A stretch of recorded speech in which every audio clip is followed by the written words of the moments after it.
ও বন্ধুরে বন্ধু, বেঈমানের রূহটা যখন আজরাইলের সঙ্গে দুইজন ফেরেশতা বহন করব, ওই দুইজন ফেরেশতা হাতের মধ্যে একটা রুমাল লাগায়া বেঈমানের রূহটারে নিয়ে আসমানের দিকে যাবে। আসমানের সামনে 19 জন ফেরেশতা দাঁড়ায়া থাকবে। ওই 19 জন ফেরেশতা বেঈমানের রূহটা দিকে থুতু নিক্ষেপ করবে।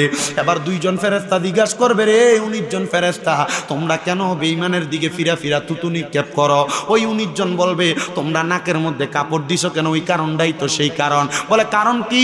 কারণটা জানোনি? বেঈমানের রূহটা নামাজ না পড়ার কারণে, বেঈমানের রূহটা হারাম খাওয়ার কারণে, বেঈমানের রূহটা আল্লাহরে ভয় করা না করার কারণে, বেঈমানের রূহটা দুনিয়াতে বেঈমান থাকার কারণে এই রূহটা একটা দুর্গন্ধযুক্ত রূহ হয়ে গেছে। আমরা ফেরেশতারা বেঈমানের রূহুর দুর্গন্ধ সহ্য করতে পারি না, এই জন্য নাকের মধ্যে কাপড় দিয়ে রাখছি। ও ফেরেশতা, তোমরা কেন থুতু দিলা? বলে, তুমি যেই কারণে থুতু, তুমি নাকের মধ্যে কাপড় দিলা, আমরা এই কারণে তারে থুতু নিক্ষেপ করলাম। বেঈমান বান্দার জন্য জাহান্নাম উপরের মধ্যে আসমানের দরজা বন্ধ, আমার আল্লাহ তাআলার আলমে আরোহার দরজাটা বন্ধ। এবার বন্ধু, বেঈমান বান্দার জন্য যখন দরজাগুলা বন্ধ থাকবে, আমার আল্লাহ বলবে, বেঈমানের ঠিকানা ফাদাখালাল জাহান্নামা ফাদাখালান নারা, বান্দারে জাহান্নামের মধ্যে প্রবেশ করাও। তখন বেঈমান বান্দাটারে জাহান্নামের মধ্যে প্রবেশ করাইবো। আমার আল্লাহ তাআলা কয়ে, বান্দা কেন জাহান্নামে যাইবা? এগুলো একটু আমার বানানো কথা না। আল্লাহ কোরআনুল কারীমে সূরা বাইয়িনার মধ্যে বলতেছে, ইন্নাল্লাযীনা কাফারু মিন আহলিল কিতাবি ওয়াল মুশরিকিনা ফি নারি জাহান্নামা খালিদিনা ফিহা উলাইকা হুম শাররুল বারিয়া। ওই কাফের, ওই মুশরিক, ওই আহলে কিতাবদের জন্য ওই জাহান্নাম। হে আমার কিশোরগঞ্জের পশ্চিম চাতলের মানুষ, কোনোদিন তোমাদের এলাকায় আসি নাই। আমি আমার আলোচনাটা অল্পতে আমি শেষ করে দেওয়ার কথা, তবে আমি চেষ্টা করব আপনাদের কাছে আমার বয়ানটা ঠিক শেষ পর্যন্ত সমাধি করে দেওয়া যাওয়ার জন্য। এ দুনিয়ার মুসলমান, এ কিশোরগঞ্জের চাতলের বাবা, কিশোরগঞ্জের পশ্চিম চাতলের আমার মা, ও মা, একবার চিন্তা করছো নি গো মা? ওই কবরে গেলে কেমনে থাকবা? যেই কবরে আলো নাই, বাতাস নাই, বাতি নাই, ওই কবরের মধ্যে যদি আরামসে থাকতে চাও, এমন একজন হক্কানি রব্বানি পীর মাশায়েখের কদম দইরা ইমানের স্বাদ নাও। দেখবা ইমানের স্বাদটা যদি পাইয়া যাও, তাহলে আর কোনোদিন মরণের ভয় তোমার থাকবে না। মরণের ভয় তো তারা করে যারা দুনিয়াতে বেঈমান হইয়া মারা যায়। এবার বেঈমান বান্দা দুনিয়াতে উলাইকা হুম শাররুল বারিয়া, সবচাইতে নিকৃষ্ট বান্দা থাকার কারণে কবরের মধ্যে যাওয়ার পরে ওই বান্দাটারে দুনিয়ার জমিন থেকে কবরে গেলে জাহান্নামে রাখবো। কতদিন রাখবো? আমার আল্লাহ তাআলা চিরস্থায়ী বাসিন্দা করে রাখবো। কিন্তু অনেক মানুষ তো আছে বলে, হুজুর তারা কারা? তারা পীর মুর্শিদ মানে না, তারা দুনিয়াতে আল্লাহর ওলিদেরকে ভালোবাসে না, আউলিয়া কেরামের অনুসরণ অনুকরণ, তারা শিরিক বেদাতের সাথে ফতোয়া দেয়, পীরের দরবারে যাওয়াটারে হারাম ফতোয়া দেয়। আমি বলবো, তাদের কথা মানবেন কি মানবেন না আপনার বিবেকের উপর ছাইরা দিলাম। আমি আপনাদের কাছে আল্লাহ তাআলার কোরআনুল কারীম, রাসূল পাকের তিরমিজি এবং মুসনাদে আহমদের একটা হাদিস বর্ণনা করেছি, যেটার মাধ্যমে আমি আপনাদেরকে কিয়ামত সম্পর্কে ধারণা দিতে পারবো। আল্লাহ তাআলা কোরআনুল কারীমের মধ্যে ঘোষণা করেন, ও জগতের মানুষ, কুল্লু মান আলাইহা ফান, তোমরা তোমাদের চোখ দ্বারা যা দেখতে পাও সব একদিন ধ্বংস হয়ে যাবে। ওয়া ইয়াবকা ওয়াজহু রাব্বিকা যুল জালালি ওয়াল ইকরাম, কিন্তু ওই আল্লাহর কোনো ধ্বংস নাই, যিনি দুনিয়ার জমিনের মধ্যে এবং আখিরাতের মধ্যে সব জায়গার মধ্যে মর্যাদাবান। ওই আল্লাহর কোনো ধ্বংস নাই। মুসলমান শুনো রে, ওই আল্লাহর কেন ধ্বংস নাই? একবার একটু মনোযোগ দিয়া বয়ানটা শোনার চেষ্টা করবা। আমার আল্লাহ তাআলা ঘোষণা করে, বান্দা আমি হইলাম খালেক, আমার পরে দুনিয়াতে তোমরা যা দেখতে পাও সব হলো মাখলুক। ওই মাখলুকগুলারে তোমরা দুনিয়ার জমিনের মধ্যে অনুসরণ করবা না। যখন কোনো বান্দা আমি আল্লাহ তাআলার অনুসরণ করে, আমি আল্লাহ খালেক হইয়া মাখলুকের জমনের সব আশাগুলা পূরণ করে দেয়। ও আল্লাহ, কখন দুনিয়া ধ্বংস হবে? আমার আমার আল্লাহ তাআলা জানায় দেয়, বান্দা কিয়ামতের অজস্র আলামত আছে, এর মধ্যে বড় আলামত হইল 11টা। এবার বড় আলামতের মধ্যে ছোট আলামত মানে আলামতে সগরা, ওই ছোট আলামত হলো 70টারও বেশি। ও নবী গো, এই বড় আলামত এবং ছোট আলামত গুলার ব্যাপারে আমি জানতে চাই। আমি আপনাদের কাছে কিয়ামতের ছোট এবং বড় মিলে কয়েকটা আলামতের কথা বইলা দিয়া যায়। আমরা সমাজে মানুষ মুসলমান দাবি করে, কিন্তু মুসলমানটা নামে মুসলমান দাবি করে, এই মুসলমানটার নামে মুসলমানিত্ব আছে কিন্তু কামে মুসলমানিত্ব নাই। যেহেতু কিয়ামতের আলোচনা এবং ঈমানের আলোচনা দুইটা বিষয় একসাথে চলে আসবে, আপনাদের কাছে কোরআনুল কারীমের আয়াত তেলাওয়াত করেছে আমার আল্লাহ তাআলা। কোরআনুল কারীমের মধ্যে বলেন, বিসমিল্লাহির রহমানির রহিম, ইয়া আইয়ুহাল্লাযীনা আমানুত্তাকুল্লাহা ওয়াল তানজুর নাফসুম মা কদ্দামাত লিগাদিন ওয়াত্তাকুল্লাহা ইন্নাল্লাহা খাবীরুম বিমা তা'মালুন। আমার আল্লাহ ডাক দিয়া কয়, বান্দা ইয়া আইয়ুহাল্লাযীনা আমানু, যারা ঈমানদার, ইত্তাকুল্লাহ, তোমরা আল্লাহর সবচাইতে বেশি ভয় করো, তোমরা আল্লাহর ভয় করো। ওয়াল তানজুর, তোমাদের তাকানো উচিত, নাফসুম মা কদ্দামাত লিগাদ, তোমাদের পূর্ববর্তীদের দিকে, তারা তোমাদের জন্য পূর্বে কি প্রেরণ করেছে। আল্লাহ কয় ইত্তাকুল্লাহ ওয়াত্তাকুল্লাহ, তোমরা আল্লাহকে আবার ভয় করো। হুজুর, আমাদেরকে এই আয়াত দিয়ে আল্লাহ কি বুঝাইছে আমরা তো জানার দরকার আছে। আল্লাহ যে আয়াতের প্রথমে বলল ইমানদারেরা আল্লাহরে ভয় করো, আমরার এলাকার তো কত ইমানদার আছে নামাজও পড়ে সুদও খায় আসেনি, ধরে কয় না আসেনি। আমরার এলাকায় কত ইমানদার আছে নামাজও পড়ে বাইবাতিদার জমি দখল করে খায়, নামাজও পড়ে পরে সম্পদ লোভ করে, নামাজও পড়ে মানুষের ওজনে কম দেয়। কত ইমানদার, ওই ইমানদার গুলার ব্যাপারে আমার আল্লাহ তাআলা কত সুন্দর আয়াত নাযিল করে দেয়। আল্লাহ কয়, বান্দা তোমরা আমি আল্লাহরে ভয় করো। আল্লাহ কেমন ভয় করতাম? আল্লাহ কয় ভয় করার মতো করো, কারণ যারা আমি আল্লাহরে ভয় করে তারা কোনোদিন হারাম খায় না, যারা আমি আল্লাহরে ভয় করে তারা কোনোদিন কুফরি করে না, যারা আমি আল্লাহরে ভয় করে তারা কোনোদিন শিরিক করে না, যারা আমি আল্লাহরে ভয় করে তারা কোনোদিন পরের হক খায় না, যারা আমি আল্লাহরে ভয় করে তারা কোনোদিন অপকর্ম করে না। আল্লাহ কেন এই কথাটা বললেন? আমার আল্লাহ কয়, বান্দা ইন্নাল্লাহা খাবীরুম বিমা তা'মালুন, নিশ্চয়ই আমি আল্লাহ তাআলা তোমাদের অন্তরের সব খবর সম্পর্কে জানি। রাব্বুল আলামিন আল্লাহ ওই কিয়ামতের কয়েকটা আলামতের কথা আপনি আমারে বলেন গো।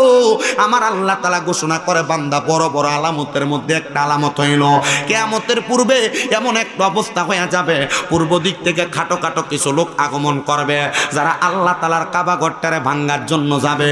ও আল্লাহ, তারা যদি কাবা ঘর ভাঙ্গা পালায় তাহলে আমরা কারে সেজদা দিব, কারে সেজদা দিব? ও বাবারে, আল্লাহর কাবা ঘর ভাঙতে যাবে কথা সত্য, ওই কিয়ামতের পূর্বে দুনিয়ার জমিনের মধ্যে এমন একজন ব্যক্তি আগমন করবে যার নাম হবে ইমাম মাহাদি রহমতুল্লাহ আলাইহি। উনি যখন আগমন করবে ওনারে টপকে যায় কেউ কাবা ঘর ভাঙতে পারবে না। ইমাম মাহাদি যখন আগমন করবে ওনার আগমনের পরবর্তী সময়ে একজন লোক আগমন করবে যার নাম হবে দাজ্জাল। ওই দাজ্জাল লোকটার কোনো চোখ থাকবে না, কানা দাজ্জাল নামক। ওই দাজ্জালটা যখন আগমন করবে রে বাবারা, ওই দাজ্জাল আগমন কইরা দুই হাতের মধ্যে জান্নাত এবং জাহান্নাম দেখাইব। বান্দা জান্নাত দেইখা পাগল হইয়া তোমরা দাজ্জালের প্রতি ঈমান আনতে যাইবা, তখন তোমার ঈমানটা তালাক হইয়া যাইব। ও বান্দা, ওই ঈমানটার যদি তালাক না করতে চাও, কিয়ামতের আলামতগুলা যদি দেখা যদি বুঝতে চাও, তাইলে দুনিয়াতে এখন থেকে নবীর প্রতি ঈমান আনো। এবার আপনারা আমার সাথে পড়বেন কোন কোন বিষয়ের প্রতি ঈমান আনবেন, আর কিয়ামতের কঠিন মুহূর্তে আপনি কোন কোন বিষয়গুলা দেখা বুঝবেন। আমার সাথে সবাই জোরে জোরে পড়েন, আমানতু বিল্লাহি। এত আস্তে না, জোরে পড়েন, আমানতু বিল্লাহি ওয়া মালাইকাতিহি ওয়া কুতুবিহি ওয়া রাসূলিহি ওয়াল ইয়াউমিল আখিরি ওয়াল কদরি খাইরিহি ওয়া শাররিহি মিনাল্লাহি তাআলা ওয়াল বাসি বাদাল মাউত। জবান খুলে শুনে কোন আল্লাহু আকবার। এক নাম্বার আল্লাহর আল্লাহর প্রতি ঈমান আনবেন, আল্লাহর প্রতি ঈমান। হুজুর আল্লাহর প্রতি ঈমান কোনটা? মনোযোগ দেন। আল্লাহর প্রতি ঈমান হইল আমরা এক আল্লাহর বিশ্বাস করে কুল হুয়াল্লাহু আহাদ, আল্লাহ এক, আল্লাহ ছাড়া কোনো প্রভু নাই। লাম ইয়ালিদ ওয়া লাম ইউলাদ, তিনি কাউরে জন্ম দেয় নাই, তিনার কাছ থেকে কেউ জন্ম নেয় নাই। আল্লাহ আপনার আর কি উপাধি আছে? আল্লাহুস সামাদ, আল্লাহ কারোর সমকক্ষ নয়। আমার আল্লাহ কারোর কাছে চায় না, আমার আল্লাহ সকল কিছুর সৃষ্টিকর্তা। ওই এক আল্লাহরে মানা, এক আল্লাহ ছাড়া কাউরে সেজদা না দেওয়া, এটা হইল আল্লাহর প্রতি ঈমান, তাওহীদের প্রতি ঈমান। আমার আল্লাহ তাআলার উপর ঈমান, তাহলে আল্লাহ ছাড়া কাউরে সেজদা দেওয়া যাবে? আল্লাহ ছাড়া কাউকে সেজদা দেওয়া যাবে না, আল্লাহ ছাড়া কারোর কাছে মাথা অবনত করা যাবে না। আল্লাহকে এক আল্লাহ বইলা মানা, এটা হইল দুনিয়ার জমিনের মধ্যে আল্লাহর প্রতি ঈমান। যেহেতু ঈমানের বয়ান দিছেন, আসেন 2 নাম্বার আমানতু বিল্লাহি, 2 নাম্বার ওয়া মালাইকাতিহি, ফেরেশতাদের প্রতি ঈমান। ফেরেশতাদের প্রতি ঈমান কেমনে আনবেন? আপনার 2 কাঁধের মধ্যে 2 জন ফেরেশতা, কেরামান কাতিবিনা ইয়ালামুনা মা লা তাফআলুন। আমার আল্লাহ তাআলা আপনার কাঁধের মধ্যে 2টা ফেরেশতা দিছে। ওই 2টা ফেরেশতা ডাইন কাঁধে এবং বাম কাঁধের মধ্যে বইসা আপনার জন্য অনেক কিছু লিখতেছে। ভালো কাজ করলে ভালোটা লিখতেছে, খারাপ কাজ করলে খারাপটা লিখতেছে। শুধু তারা নয়, আপনার রহমতের অনেক ফেরেশতারা অবজারভেশন করতেছে। আপনার চারদিক দিয়ে আপনার সব কাজ সম্পর্কে অবহিত হইতেছে। এগুলার সাক্ষী কিন্তু ফেরেশতারা দিবে। এরা হইল আমার আল্লাহ তাআলার ধারক এবং বাহক। আমার আল্লাহ তাআলার পক্ষ থেকে দুনিয়ার জমিনের ভিতরে রহমত নিয়ে আসছে এবং তারা আমার আল্লাহ তাআলার কাছে তথ্য আদান প্রদান করে। 3 নাম্বার মারহাবা কইতেন না, ও কুতুবিহি, কিতাবের প্রতি ঈমান আনা। কোন কিতাবের প্রতি ঈমান আনবেন? আমার আল্লাহ তাআলা আদম আলাইহিস সালাতু ওয়াস সালাম থেকে ঈসা নবী পর্যন্ত না, ঈসা নবীর পরে আখিরি নবী মুহাম্মদুর রাসূলুল্লাহ সাল্লাল্লাহু আলাইহি ওয়াসাল্লাম নবীর উপরে সহ সর্বমোট কিতাব নাযিল করছে আমার আল্লাহ তাআলা 104 খানা। কয়টা? 104 খানা। এর মধ্যে 4টা কিতাব হলো শ্রেষ্ঠ কিতাব, আর 100টা কিতাব হলো সহিফা। এই 100টা কিতাবকেও মানবেন, আর 4টা কিতাব হলো তাওরাত, জাবুর, ইনজিল, কোরআন। এই তাওরাত, জাবুর, ইনজিল কেউ মানবেন, কিন্তু এই তাওরাত, জাবুর সহ বাকি 100টা কিতাব সহ মোট 103টা কিতাব, এই সকল কিতাবের সত্যতা আমার আল্লাহ তাআলা কোরআনের মধ্যে দিছে। ওই কিতাবের প্রতি ঈমান আনা মানে ওই কিতাব যা আপনাকে করতে বলে তাকে আপনি করা, ওই কিতাব যা আপনারে করতে নিষেধ করে তা আপনি বর্জন করা। কিন্তু না, ওই কিতাব কয় নামাজ পড়া আপনি পড়েন না, ওই কিতাব কয় রোজা রাখা আপনি রাখেন না, ওই কিতাব কয় হালাল খাওয়া আপনি খান না, ওই কিতাব কয় সুদ খাইও না আপনি সুদ খান, ওই কিতাব কয় মানুষের সম্পদ দখল করেন আপনি করেন, ওই কিতাব কয় দুনিয়ার জমিনের ভিতরে থাইকা তোমরা কোনোদিন আল্লাহ তাআলার আইনের বিরুদ্ধে কাজ করো না আপনি করেন। তাইলে এবার সিদ্ধান্ত নেন, ওই কিতাবের প্রতি যদি ঈমান থাকে, আপনি তো কিতাবের বাইরে কোনো কাজ করতেন না। তার মানে যেহেতু আপনি কিতাবের বাইরে কাজ করেন, তাহলে আপনি মুমিন কিনা আপনি আপনার সিদ্ধান্ত নেন, আপনার ঈমান আছে কিনা আপনি সিদ্ধান্ত নেন। এবার 4 নাম্বার বড় করা সাবজেক্ট, এই 4 নাম্বারটার উপর ঈমান যদি না থাকে, বাকি 6টা বিষয়ে ঈমান আপনার কাছে ফানি ভাতের মতো। বলে হুজুর কেন? পান্তা ভাত লবণ ছাড়া খাইলে যেমন লাগে, ওই বাকি 6টা বিষয়ের মাঝখান দিয়া নবীর উপর ঈমান না আনলে আপনার ওই 6টা বিষয় এমন ফানি ভাতের মতো লবণ ছাড়া। হুজুর কেন? 4 নাম্বার হইল ওয়া রাসূলিহি, রাসূলের প্রতি ঈমান আনা। কোন রাসূলের প্রতি ঈমান আনবেন? আল্লাহ তাআলা কোরআনুল কারীমের সূরা সফের মধ্যে ঘোষণা করে, হুয়াল্লাযী আরসালা রাসূলাহু বিল হুদা ওয়া দীনিল হাক্কি লিইয়ুযহিরাহু আলাদ দীনি কুল্লিহি ওয়ালাউ কারিহাল মুশরিকুন ওয়ালাউ কারিহাল কাফিরুন। 2টা কথাই আয়াতের মাধ্যমে আল্লাহ ঘোষণা দেয়। আমার বাবা ভাইরা বন্ধুরা, ওই 4 নাম্বারটা হইল ওয়া রাসূলিহি, রাসূলের প্রতি ঈমান। আল্লামা আকবর আলী রেজভী হুজুর কেবলা ওই রাসূলের প্রতি ঈমানের ব্যাপার নিয়ে কথা বলতে যাইয়া মানছে ফিটটা বস্তার ভিতরে ঢুকে আর নদীতে ফালাইছে। কথা কন্যা ঠিক কিনা? আকবর আলী রেজভী রহমতুল্লাহ আলাইহ দুনিয়ার জমিনের ভিতরে থাইকা নবীর একটা মুদ্দা সুন্নতরে জিন্দা করবার লাগা কত চেষ্টা করছে। আজানটারে একটু দরজার ভিতরে দিবার লাগা কত জায়গার ভিতরে ফেতনা হইছে। আবার কিন্তু শেষমেশ ফতুয়া হুজুরের টই মানা লাগছে। আমি নিজে আমার মসজিদে বারান্দার মানে দরজার মধ্যে আজান দেয়। এটার কারণটা কি জানো? এটার কারণটা অন্য কিছু না, এটা আল্লাহর নবীর একটা রাইট সুন্নত। এই মানুষ সুন্নতটারে মানুষ জিন্দা করতে চায় না, চিন্তা করে এতদিন মসজিদের ভিতরে আজান দিছে, এখন যদি বাইরে দেয় এটা কি হইব জানি। ও বন্ধু, আমি বলবো আপনার ভালো লাগলে আপনি মানবেন, এটা নবীর সুন্নত, ভালো না লাগলে আপনি মানবেন না, তবে এটাই হক, এটাই হক, এটাই হক।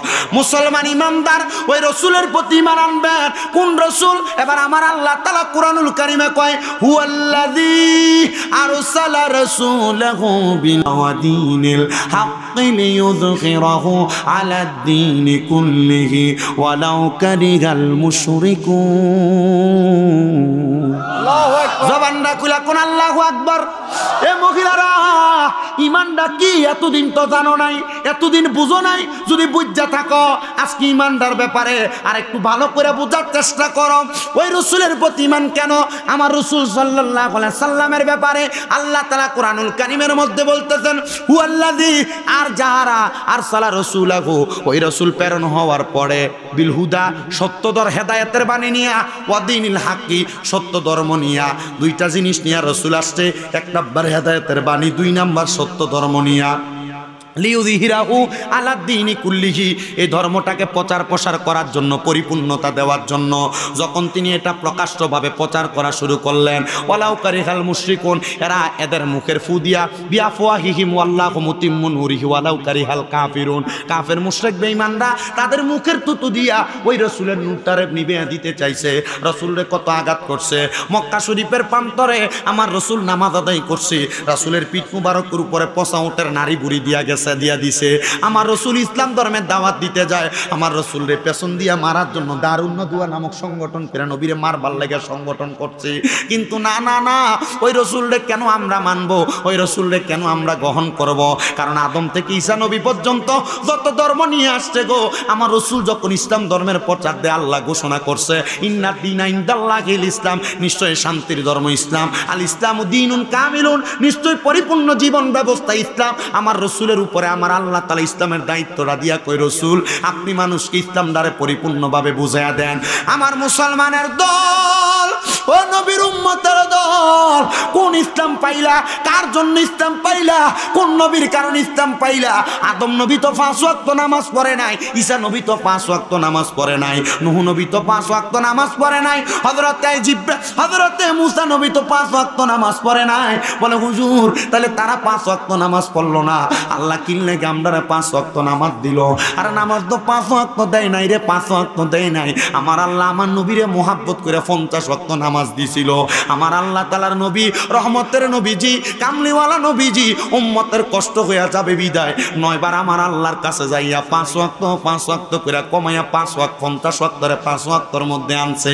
নবী গো 50 ওয়াক্ত পড়লে তো বেশি সওয়াব পাইতাম। আমার নবী কই দুনিয়াতে আমি রাসূলের প্রতি ঈমান আই না, কেউ যদি 5 ওয়াক্ত নামাজ পড়ে তার আমল নামায় 5 ওয়াক্তর জায়গায় 50 ওয়াক্তের সওয়াব হইব। এ মা, এ পর্দার অন্তরালের আম্মুজিরা, এ প্রবাসী ভাইয়েরা, এ আমার আজকের পশ্চিম চাতল এলাকার কিশোরগঞ্জের বাবারা, মনে রাখবা নামাজ পড়বা 5 ওয়াক্ত পশ্চিম চাতলের সুন্নি মসজিদের ভিতরে, সওয়াব পাইবা 50 ওয়াক্তের। আমার কথা না, নবীর কথা। এবার আপনারা বলেন নবীর কথা মানার দরকার আছে না নাই? ও মুসলমান, ওই নবী রহমাতুল লিল আলামিন, ওই নবী নূরের নবী রহমাতুল লিল আলামিন নবী, ওই নবীরে কেন মানবা? তাহলে বোঝা গেল ওই নবী আমরারে লাভবান বানায়া দিয়া গেছে, এই জন্য আমরা মানবো। এই জন্য আসে কয় নবীজি ঈমান শোনো তাহার শান, বলেন নবীজি ঈমান শোনো তাহার শান, নবীজি ঈমান শোনো তাহার। ওরে রাস্তা দিয়া দয়ালে নবী হতেন চলমান, রাস্তা দিয়া দয়ালে নবী হতেন চলমান। আরে মেঘমালা ওই নবীরে, মেঘমালা ওই নবীরে ছায়া করতেন দান, নবী জি ঈমান শোনো তাহার শান, বলেন নবী জি ঈমান শোনো তাহার শান। উটনি চড়াইতে নবী যাইতেন মরুভূমির প্রান্তরেতে, ওট চড়াইতে নবী যাইতেন মরুভূমির প্রান্তরেতে, পাখি গনে বাতাসে করত ওই নবীজির গায়, বলেন পাখি গনে বাতাসে করত ওই নবীজির গায়, নবীজি ঈমান শোনো তাহার শান, বলেন নবীজি ঈমান শোনো তাহার শান। আমরা মাঝে মাঝে কয় সুন্নিরা নবীরা এমন সম্মান করে, করতে করতে মাথার উপরে তুলে আল্লাহ কয় ওয়ারাফানা লাকা যিকরাক, ও বন্ধু আমার, হাবিব আমার, আপনার জিকিরকে, আপনার সম্মানকে আমি বাড়াইলাম। আমি জানতে চাই দবিরে দাঁড়াইয়া সালাম দিলে কেউ যদি আমরারে কয় আমরা মাথার আঘাত তুলি, গাছের আঘাত তুলি, আরে গাছের আঘাত না, নবীরে শুধু দাঁড়াইয়া না, ফায়ের নিচে যদি 10-8টা 2টা বাঁশ বাইন্ধ সালাম দাও, আল্লাহর উপরে তোলবার মতো বেড়া তো দুনিয়াতে জন্ম হয় নাই। তাহলে আমরা দাঁড়াইয়া না, আর কোনোভাবে যদি সিস্টেম থাকে আমরা নবীরে সেইভাবেও সম্মান করতে রাজি আছি না? না, ইমান বুঝাইতেছিলাম বাবা, ওই নবীরে মানলে তুমি ইমানদার, ওই নবীরে না মানলে তুমি বেঈমান, ওই নবীরে না মানলে কিতাবের প্রতি ঈমান থাকবে না, ওই নবীরে না মানলে আল্লাহর প্রতি ঈমান থাকবে না, ওই নবীরে না মানলে ফেরেশতার প্রতি ঈমান থাকবে না। আল্লাহ কয় জগতের মানুষ লাউলা কারামা খলাকতুল আফলাক, আমি যদি আমার বন্ধু নবীরে না বানাইতাম, আসমান বানাইতাম না, জমিন বানাইতাম না, চন্দ্র বানাইতাম না, সূর্য বানাইতাম না, ফেরেশতা কোনো কিছু বানাইতাম না, তাহলে ওই নবীরে না মাইনা আল্লাহরে মানবা, আল্লাহর কথা কইবা, কি লাভ হইব? ওই নবীরে না মাইনা ফেরেশতার প্রতি ঈমান আনবা, কোরআনের বয়ান শুনবা, কি লাভ হবে? এবার বলেন, সকল কিছু মানার আগে নবী মানার দরকার আছে না নাই? আল্লাহু আকবার, ইয়া রাসূলুল্লাহ, ইয়া গাউসুল্লাহ। নবী নবী করে মোর দিন কাটে, দিন কাটে মোর দিন কাটে, বলো নবী নবী করে মোর দিন কাটে, দিন কাটে মোর দিন কাটে, ভালো লাগে না মোর কোনো কিছু, ভালো লাগে না মোর কোনো কিছু, একা একা কি বসে ভালো লাগে, নবী নবী করে মোর দিন কাটে, দিন কাটে মন দিন কাটে। এ কিশোরগঞ্জের মানুষ, তাহলে সুন্নিরা যে নবী নবী করে এটার পেছনে কারণ আছে না নাই? মুহাব্বতে কোন আছে না নাই? এবার আসেন ওয়া রাসূলিহি, এবার 5 নাম্বার হইল ওয়াল ইয়াউমিল আখিরি, কোন আখিরাতের প্রতি বিশ্বাস। আপনি যে দুনিয়ার জমিনে আসলেন, আল্লাহ তাআলা যে আপনারে বানাইলো, আপনি যে দুনিয়া থেকে ইন্তেকাল কইরা কবরে যাবেন, ও বন্ধুরে, ওই কবরের প্রথম স্টেশন থেকে জান্নাত এবং জাহান্নাম পর্যন্ত জায়গাটা আছে, ওই জায়গাটার নাম হলো আখেরাত। আমি জানতে চাই বাবারা, যদি আপনি ইমানদার না হন, আমলওয়ালা না হন, তাহলে আপনি কেমনে আখেরাতটারে ভালো বানাইবেন? আবার আমার আল্লাহ তাআলা ঘোষণা করে, আল্লাযী খালাকাল মাউতা ওয়াল হায়াতা লিয়াবলুয়াকুম আইয়ুকুম আহসানু আমালা। জবান খুলে কন্যা সুবহানাল্লাহ। আমার আল্লাহ তাআলা যিনি জন্ম এবং মৃত্যু সৃষ্টি করলেন এবং দুনিয়ার জমিনের মধ্যে ভালো ভালো আমলগুলা করার কথাগুলা বললেন, যদি আপনি ইমানদার হন তাহলে ওই আখিরাতটারে, ইমানটারে ঠিক রাইখা আখিরাতটারে সুন্দর করার জন্য আপনি ভালো কাজ করবেন। বলে হুজুর, আখিরাতের অবস্থাটা কেমন হবে গো? আমার নূরের নবী রহমাতুল লিল আলামিন নবী কয়, আখিরাতের প্রথম ধাপটা শুরু হয়ে যায় আজরাইল আগমন করার সাথে সাথে। আজরাইল যখন একটা মানুষের সামনে হাজির হইয়া যায়, আজরাইল সামনে আসলে একটা মানুষ আজরাইলের ভয়ঙ্কর চেহারাটা দেখা বিছানার মধ্যে বয়ে প্রস্রাব পায়খানা কইরা দেয়। কইরে আপনাদের এই পশ্চিম চাতলের কত মানুষ মারা গেল, মারা যাওয়ার সময় বিছনায় প্রস্রাব পায়খানা করে দিল, একটা বারো তো ইমাম সাহেব জিগাইলেন না, হুজুর প্রস্রাব করলো কেন, পায়খানা করলো কেন? আপনাদের এলাকার কত মানুষ মারা যায়, জিহ্বার ভিতরে কামড় দিয়া মারা যায়, কেন কামড় দিয়া মারা গেল? একবার তো ইমাম সাহেব জিগাইলেন না। এলাকার কত মানুষ মারা যায়, মানুষের চোখ উল্টে যায়, একবার তো হুজুর জিগাইলেন না, হুজুর মানুষ কেন চোখ উল্টে মারা যায়? এলাকার কত মানুষ মারা যায়, নাকে মুখে দিয়া রক্ত বাইর হইয়া মারা যায়, ওই ইমাম সাহেবেরা তো একবার জিগাইলেন না। জানেননি কেন মারা যায়? এমনে গো মুসলমান, এমনে মারা যাওয়ার কারণ হইল আজরাইল যখন একটা মানুষের সামনে চলে আসে, আজরাইলের ভয়ঙ্কর চেহারাটা দেখা এক নাম্বার কোনো বেঈমান বান্দা, ইমানদার কিন্তু এমনি কষ্ট পায়া মরে না। বেঈমানের কথা বলতেছি, একটানে আমি আমার কয়েকটা হাদিস শরীফের কথা একসাথে বলে নিচ্ছি। আজরাইলের ভয়ঙ্কর চেহারাটা দেখলে বেঈমান বান্দাটা 1 নাম্বার বিছানায় প্রস্রাব পায়খানা করে দেয়।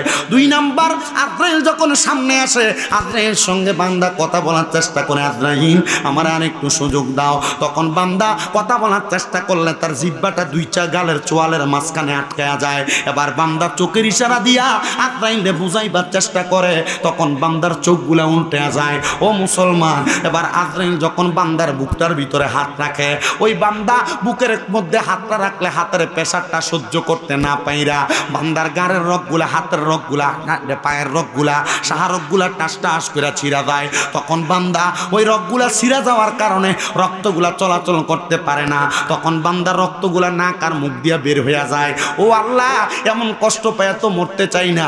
আমার রহমতের নবী কয় ইমানদার তো এমনে মরতো না। নবী গো কেমনে মরবো? আমার নবী কয় আজরাইল তার রূহ কবজ করার আগে আমার আল্লাহ তাআলা ইমানদারের কাছে 2টা ফেরেশতা পাঠাইয়া, একটা ফেরেশতার হাতের মধ্যে জান্নাতের একটা আপেল দিব, আর একটা ফেরেশতার হাতের মধ্যে জান্নাতের একটা মেশক আম্বরের আতর দিব। ফেরেশতা 2টা, একজন মাথার কাছে, একজন নাকের আগাটার মধ্যে বসবো। বৈশা ইমানদার বান্দার মাথার ভিতরে মালিশ করে দিবে। ইমানদার বান্দা বিছানার মধ্যে ঘুমিয়ে যাবে। আর আজরাইল এসে ইমানদারের বুকের ভিতরে হাত দিব। আজরাইল বুকের ভিতরে হাত দিয়া দেখবো আজরাইলের হাতের ভিতরে ইমানদারের রূহটা আসে না। আল্লাহ কেন আসে না?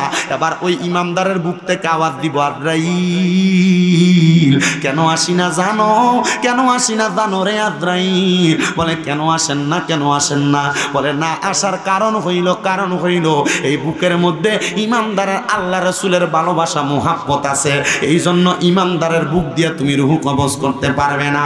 এবার আজরাইল ইমানদার হইতে চাই কি চাই না? জোরে কোন চাই কি চাই না? এ পর্দার অন্তরালের মা, তুমি ইমানদার কিনা তুমি নিজের বিবেককে প্রশ্ন করো। এ সোশ্যাল মিডিয়ার মাধ্যমে দেখনোয়ালা ভাই বাবারা, মা বোনেরা, আপনারা ইমানদার কিনা আপনি আপনার বিবেককে প্রশ্ন করেন। ইমানদার বান্দার বুকের ভিতরে হাত দিলে বুক দিয়ে আজরাইল রূহ বাহির করতে পারবে না। এবার ইমানদার বান্দার ডান কাঁধের মধ্যে হাতটা দিবে আজরাইল রূহ নেওয়ার জন্য। ডান কাঁধ থেকে 2টা ফেরেশতা দাঁড়ায় কইব, আজরাইল ডান দিক দিয়ে তো রূহ বাহির করতে পারবা না। বলে কারণ কি? বলে আমি কইলাম ইমানদারের দুনিয়ার জমিনের দান সদকা, এই জন্য ইমানদারের রূহটা তুমি ডান দিক দিয়ে বাহির করতে পারবা না। এবার ইমানদারের বুকের মধ্যে হামলা দিব। বুকের মধ্যে হাত দেওয়ার সাথে সাথে ইমানদার বান্দার বুকের মধ্য থেকে আওয়াজ দিব, রে এ আজরাইল, এই মুখের মধ্য দিয়া তো রূহ কবজ করতে পারবা না। কারণ ইমানদার 5 ওয়াক্ত নামাজ পড়ছে, ইমানদার কোনোদিন নামাজ ছাড়েনি। জোরে কোন ছাড়েনি? ইমানদার 5 ওয়াক্ত নামাজ পড়ছে, ইমানদারের কপালটার ভিতরে ওই নামাজের নূর দেখা যায়। তাইলে তুমি ওই ইমানদারের কপাল দিয়া রূহ বাহির করতে পারবা না। এবার ইমানদারের এই বাম সাইড দিয়ে আক্রমণ চালাইবো, ইমানদারের বাম দিক থেকে জবাব আসবে আজরাইল, ইমানদারের বাম দিক দিয়ে রূহ কবজ করতে পারবা না। বলে কারণ কি? বলে আমি কইলাম ইমানদারের মা বাবার খেদমত, এই জন্য ইমানদার মা বাবার খেদমত কইনা তার ইমানদারে পাকাপোক্ত রাখছে, তুমি ইমানদারের রূহ কবজ করতে পারবা না। ও মুসলমান রে, ইমানদারের রূহ কখন কবজ করবে জানো? এবার আজরাইল আমার আল্লাহরে কইব, আল্লাহ ইমানদারের রূহটা কেমনে কবজ করতাম? আমার আল্লাহ কইব, রে আজরাইল, অল্প কিছুক্ষণ পর ইমানদার বান্দা ঘুম থেকে জাগ্রত হয়ে যাবে, ইমানদারের মুখ দিয়া কালমা পড়বে, ওই কালেমা পড়ার সময় একটা বাতাস বের হবে, ওই বাতাসের মাধ্যমে ইমানদারের রূহটা তুমি কবজ করবা। ইমানদারের রূহটা ওই সময় যখন কবজ করে নিয়ে যাবে, ইমানদার বান্দার রূহটা নেওয়ার সাথে সাথে, এবার ইমানদারের রূহটা নেওয়ার সাথে সাথে ইমানদার কোনো টের পাবে না। এবার ইমানদারের রূহটা আজরাইলের সঙ্গে কথা বলবে, এ আজরাইল, আমার কেন আস্তে আস্তে করে তুমি নিয়ে যাচ্ছ? আজরাইল বলবে, কেন গো কেন? এবার ইমানদার রূহ বলবে, রে আজরাইল, তুমি যদি জানতা আমার আল্লাহ তাআলা জান্নাতে আমি ইমানদারের জন্য কত নিয়ামত রাখছে, তাহলে তুমি তো আমার এত আস্তে আস্তে নিয়ে যাইতা না, আমার তাড়াতাড়ি নিয়ে যাইতা। অনুরূপভাবে বেঈমানের রূহ আজরাইল রে বলবো, আজরাইল, তুমি যে আমার এত তাড়াতাড়ি নিয়ে যাও, যদি জানতা আমার আল্লাহ তাআলা আমার জন্য কত যন্ত্রণাদায়ক শাস্তি রাখছে, তাহলে আমার এত তাড়াতাড়ি তুমি জাহান্নামের দিকে নিয়ে যাইতা না। ও বন্ধু রে বন্ধু, বেঈমানের রূহটা যখন আজরাইলের সঙ্গে 2জন ফেরেশতা বহন করব, ওই 2জন ফেরেশতা হাতের মধ্যে একটা রুমাল লাগায়া বেঈমানের রূহটারে নিয়ে আসমানের দিকে যাবে। আসমানের সামনে 19 জন ফেরেশতা দাঁড়ায়া থাকবে, ওই 19 জন ফেরেশতা বেঈমানের রূহটা দিকে থু নিক্ষেপ করবে। এবার 2জন ফেরেশতা জিজ্ঞাসা করবে, রে 19 জন ফেরেশতা, তোমরা কেন বেঈমানের দিকে ফিরা থু নিক্ষেপ করো? ওই 19 জন বলবে, তোমরা তোমরা নাকের মধ্যে কাপড় দিছো কেন? ওই কারণটাই তো সেই কারণ। বলে কারণ কি? কারণটা জানোনি? বেঈমানের রুহুটা নামাজ না পড়ার কারণে, বেঈমানের রুহুটা হারাম খাওয়ার কারণে, বেঈমানের রুহুটা আল্লাহরে ভয় করা না করার কারণে, বেঈমানের রুহুটা দুনিয়াতে বেঈমান থাকার কারণে এই রুহুটা একটা দুর্গন্ধযুক্ত রুহ হয়ে গেছে। আমরা ফেরেশতারা বেঈমানের রুহুর দুর্গন্ধ সহ্য করতে পারি না, এই জন্য নাকের মধ্যে কাপড় দিয়া রাখছি। ও ফেরেশতা তোমরা কেন থুতু দিলা? বলে তুমি যেই কারণে থুতু, তুমি নাকের মধ্যে কাপড় দিলা, আমরা এই কারণে তারে থুতু নিক্ষেপ করলাম। বেঈমান বান্দার জন্য জাহান্নাম উপরের মধ্যে আসমানের দরজা বন্ধ, আমার আল্লাহ তাআলার আলমে আরো হাত দরজাটা বন্ধ। এবার বন্ধু বেঈমান বান্দার জন্য যখন দরজাগুলা বন্ধ থাকবে, আমার আল্লাহ বলবে বেঈমানের ঠিকানা ফাদাখালাল জাহান্নামা ফাদাখালান নারা, বান্দারে জাহান্নামের মধ্যে প্রবেশ করাও। তখন বেঈমান বান্দাটারে জাহান্নামের মধ্যে প্রবেশ করাইবো। আমার আল্লাহ তাআলা কয়ে বান্দা কেন জাহান্নামে যাইবা? এগুলো একটু আমার বানানো কথা না। আল্লাহ কোরআনুল কারীমে সূরা বাইয়িনার মধ্যে বলতেছে ইন্নাল্লাযীনা কাফারু মিন আহলিল কিতাবি ওয়াল মুশরিকিনা ফি নারি জাহান্নাম খালিদিনা ফিহা উলাইকা হুম শাররুল বারিয়া। ওই কাফের, ওই মুশরিক, ওই আহলে কিতাবদের জন্য ওই জাহান্নাম। হে আমার কিশোরগঞ্জের পশ্চিম চাতলের মানুষ, কোনোদিন তোমাদের এলাকায় আসি নাই, আমি আমার আলোচনাটা অল্পতে আমি শেষ করে দেওয়ার কথা। তবে আমি চেষ্টা করব আপনাদের কাছে আমার বয়ানটা ঠিক শেষ পর্যন্ত সমাধি করে দেওয়া যাওয়ার জন্য। এ দুনিয়ার মুসলমান, এ কিশোরগঞ্জের চাতলের বাবা, কিশোরগঞ্জের পশ্চিম চাতলের আমার মা, ও মা একবার চিন্তা করছো নি গো মা? ওই কবরে গেলে কেমনে থাকবা?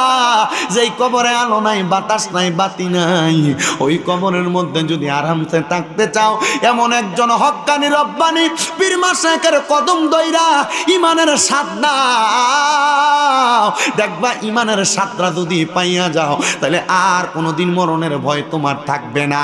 মরণের ভয় তো তারা করে যারা দুনিয়াতে বেঈমান হইয়া মারা যায়। এবার বেঈমান বান্দা দুনিয়াতে উলাইকা হুম শাররুল বারিয়া, সবচাইতে নিকৃষ্ট বান্দা থাকার কারণে কবরের মধ্যে যাওয়ার পরে ওই বান্দাটারে দুনিয়ার জমিন থেকে কবরে গেলে জাহান্নামে রাখবো। কতদিন রাখবো? আমার আল্লাহ তাআলা চিরস্থায়ী বাসিন্দা করে রাখবো। কিন্তু অনেক মানুষ তো আছে বলে হুজুর তারা কারা? তারা পীর মুর্শিদ মানে না, তারা দুনিয়াতে আল্লাহর ওলিদেরকে ভালোবাসে না, আউলিয়া কেরামের অনুসরণ অনুকরণ, তারা শিরিক বেদাতের সাথে ফতোয়া দেয়, পীরের দরবারে যাওয়াটারে হারাম ফতোয়া দেয়। আমি বলবো তাদের কথা মানবেন কি মানবেন না আপনার বিবেকের উপর ছাইরা দিলাম। আপনাদের মনে প্রশ্ন থাকতে পারে হুজুর পীর মানা এটা কি কোরআন হাদিসে আছে নাকি? আমি আপনাদেরকে আল্লাহ তাআলার কোরআনের একটা আয়াত শোনায় দিই। আল্লাহ কয় কুল আতিউল্লাহ ওয়া আতিউর রাসূল ওয়া উলিল আমরি মিনকুম, জোরে কোন সুবহানাল্লাহ, আর মুহাব্বতে কোন সুবহানাল্লাহ। আল্লাহ কয় এ জগতের মানুষ, তোমরা যদি আমার আল্লাহ তাআলার ইতাআত করতে চাও তাইলে তোমরা আমার রাসূলের ইতাআত করো। আল্লাহ আমরা তো রাসূল পাই নাই, কয় রাসূলের ইতাআত যদি করতে চাও ওয়া উলিল আমরি মিনকুম, উলিল আমর যারা দুনিয়াতে সবচাইতে ভালো আলেম যারা, সবচাইতে হক্কানি ব্যক্তি যারা, যাদের আমল আখলাক, যাদের ঈমানের চরিত্র দেখা তোমার ভালো লাগবে, তোমরা তারারে মানো। এই মানাটার নাম হলো মুরিদ হওয়া, এই মানাটার নাম হলো হক্কানি পীর ধরা। ও বন্ধুরে একটা বার তো আপনি চিন্তা করলেন না, আমরা যারা কই পীর মুরিদি মান্য না, তারাও কিন্তু একজন শায়েখরে মান্না পীর মুরিদিরে অস্বীকার করে। কথা কন্যা ঠিক কিনা? মুসলমান ইমানদার, আমি আপনাদেরকে আমার ক্ষুদ্র জ্ঞান দ্বারা চাইতে বেশি বুঝাইতে পারবো না। আমার যতটুকু এলেম আছে আমি ওই এলেম দ্বারা আপনাদেরকে বোঝানোর চেষ্টা করি। এবার বেঈমান বান্দাটা কবরে গেলে কি ভালো থাকবে না খারাপ থাকবে? অবশ্যই খারাপ থাকবে, গুনাহগারটা অবশ্যই খারাপ থাকবে। কিন্তু আমার নবী কই ইমানদার, ওই ইমানদার যখন মারা যাইব রে ও দুনিয়ার মুসলমান, ইমানদারটা মারা যাওয়ার পরে যখন ইমানদার বান্দাটারে কবরের মধ্য থেকে রুহটা যখন দুনিয়া থেকে নিয়ে যাইব, ইমানদার বান্দার রুহটা নিয়া আজরাইল ফেরেশতা উপরের দিকে যাবে, রহমতের ফেরেশতারা হালান ওয়া সাহালান মারহাবান কইয়া স্বাগতম জানাইবো। বেঈমানের রুহ রেদি থুতু নিক্ষেপ করছে, ইমানদার রেদি স্বাগতম জানায়। তাইলে বোঝা যায় ইমানদারের জন্য কবর আরামের জায়গা, বেঈমানের জন্য কবর বড় ভয়ঙ্কর জায়গা। একজন আসে কয় কবর ভালো জায়গা না, কবর ভালো জায়গা না, ঈমান আমলে না থাকিলে ভালো থাকবা না, কবর ভালো জায়গা না, কবর ভালো জায়গা না, ঈমান আমলে না থাকিলে ভালো। আপনার কষ্ট হইতেছে? আর এই গজল আমি নিজে লিখছি, একটু মহাব্বতে কর না। কবর ভালো জায়গা না, কবর ভালো জায়গা না, ঈমান আমলে না করিলে ভালো থাকবা না। মাটি তোমার ঘাটি হবে, মাটি তোমার ঘাটি হবে, ঈমানে তোমার নিশানা, কবর ভালো জায়গা না, কবর ভালো জায়গা না, ঈমান আমলে না থাকিলে ভালো থাকবা না। দুনিয়ার মুসলমান ও কিশোরগঞ্জের পশ্চিম চাতলার বাবা, এবার চিন্তা করে দেখো রে, আমার আল্লাহ তাআলা ইমানদারের রুহুটারে এবার কত আরাম দেয়। আসমানের ফেরেশতারা কইব স্বাগতম স্বাগতম ইয়া আইয়ুহাল মুমিনিন, হে মুমিন তোমার স্বাগতম। বেঈমানরে কত লাঞ্ছনা দিছে, বঞ্চনা দিছে, কিন্তু ইমানদার নেদি কবরের ভিতরে স্বাগতম জানায়। যে তো ইমানের বয়ান ওই ইমানদার বান্দার রুহুটারে আজরাইল ফেরেশতা কত জায়গায় রাখতে চাইবো, জান্নাতের স্বর্ণ এবং রূপার পেয়ালাতে রাখতে চাইবো, কিন্তু স্বর্ণ রূপার পেয়ালার মধ্যে ইমানদারের রুহু থাকবে না। আজরাইল আমার আল্লাহরে বলবে, আল্লাহ আল্লাহ গো, ইমানদারের রুহুটা তো থাকে না, আল্লাহ ইমানদারের রুহুটার আমি কি করবাম তুমি আমারে কও না। আমার আল্লাহ এবার আয়াত তেলাওয়াত করে শোনাইবো, এ আজরাইল আমি না বলছি ওয়ালা তাকুলু লিমান ইউকতালু ফি সাবিলিল্লাহি আমওয়াত বাল আহইয়াউ ওয়ালাকিন লা তাশউরুন। আমার আল্লাহ কইব, এ আজরাইল যারা ইমানদার, যারা নেক আমল করছে তারা তো মরে না। আমি আল্লাহ না কইছি সারা জিন্দা বালা হেয়াউন, তারা জিন্দা, তারা যারা মরা কয় তারা নির্বোধ, তারা বোকা। এ আজরাইল যাও যাও যাও, ইমানদারের মধ্যে আবার তার রুহুটা তারে ফেরত দিয়া দাও। আপনি যদি ইমানদার হন, মরার পরে আপনি কিন্তু মরাডারে মরা মনে কইরেন না। কবরের ভিতরে আপনারে আমার আল্লাহ তাআলা এমন একটা সুরত দান করবো, আপনি ওই কবরের মধ্যে নামাজ আদায় করবেন। খবর কি পান না, মাঝে মাঝে অনেক মানুষের খোঁজ পাওয়া যায়, মাটি দিছে 2-3 বছর 5 বছর হয়ে গেছে, কিন্তু এখনো কাফনের কাপড়ও হচ্ছে না। ঠিক ঠিক এমন খবর পান না? এটার কারণটা কি? কি ফিরিতে রাখছে? এই কথা কই না, এটা ইমানদার। এটা কি ইমানদার? এটাই ওলি। ওলি আল্লাহর ওলি মানে কি? আল্লাহর বন্ধু না? তো ইমানদার তো আল্লাহর বন্ধু হয়। সুবহানাল্লাহ কয় না? আপনার জীবনটা এমনি সাথে নিয়ে একবার চিন্তা করে দেখেন। ও মুসলমানের দল, এইটা ইমানি জীবন আর ওইটা বেঈমানি জীবন। এবার আপনি নিজে যাচাই করেন, বাছাই আপনি কোন জীবনটারে বাচ্চা নিবেন, কোন জীবনটারে বাচ্চা নিবেন। আনাস ইবনে মালিক রাদিয়াল্লাহু তাআলা আনহু আমার নবীরে প্রশ্ন করি, ইয়া রাসূলুল্লাহ, ওগো নবীজি আপনার কাছে জানতে চাই কিয়ামত কখন হইব? বিষয় কয়টা? দুইটা, একটা ঈমান আর একটা কিয়ামত। তো এবার বয়ানের মূল ধারা, আনাস ইবনে মালিক কই, ইয়া রাসূলুল্লাহ, নবী গো কিয়ামত কখন হবে গো নবী? আপনার কাছে জানতে চাই।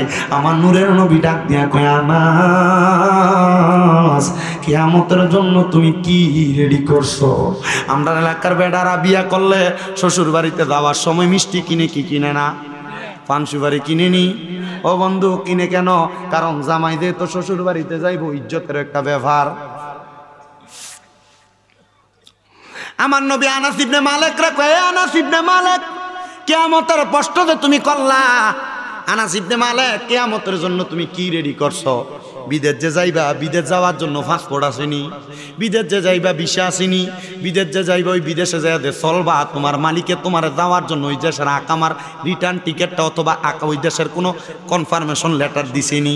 ও আনাস, তুমি যে কিয়ামতের প্রশ্ন করো, তুমি বলো না কিয়ামতের জন্য তুমি কি রেডি করছো? আনাস কই, ইয়া রাসূলুল্লাহ, ইয়া হাবিবাল্লাহ, নবী গো আপনার কাছে আমার একটা আবদার গো নবী। কিয়ামতের জন্য আমি তেমন কোনো কিছু রেডি করতে পারি নাই, তবে আমি আনাসের অন্তরের ভিতরে আল্লাহ এবং নবীর ভালোবাসা, আল্লাহ নবীর প্রেমটা একটু বেশি আছে। জোরে নাই? সুবহানাল্লাহ। কার ভালোবাসা বেশি আছে? আল্লাহ নবীর ভালোবাসা বেশি আছে। আনাস ইবনে মালিক কই ইয়া রাসূলুল্লাহ আমার চলবে নাকি? আমার নবী কই আনাস আরেকটা কাজ তুমি করবা। নবী গো কোন কাজটা করতাম আপনি নবী বলেন না। আমার নবী কয় আনাস তুমি যদি সুযোগ পাও আমি নবীর উপরে বেশি বেশি করে দুরূদ শরীফ পড়ো। নবী গো কেন? কয় কিয়ামত যদি হইয়া যায় দুনিয়া ধ্বংস হইব রে, তবে আর দুনিয়ার জমিনে যারা সাচ্চা পাক্কা মুমিন, যারা আল্লাহ নবীর পাগল, তারা টের পাবে না, টের পাবে না। নবী গো কেন টের পাবে না? আমার নবী কয় কিয়ামত হওয়ার 1 সেকেন্ড আগে হইল একটা মুমিন ওযু বানাইয়া আমার আল্লাহর কাছে সেজদা দিয়া থাকবো।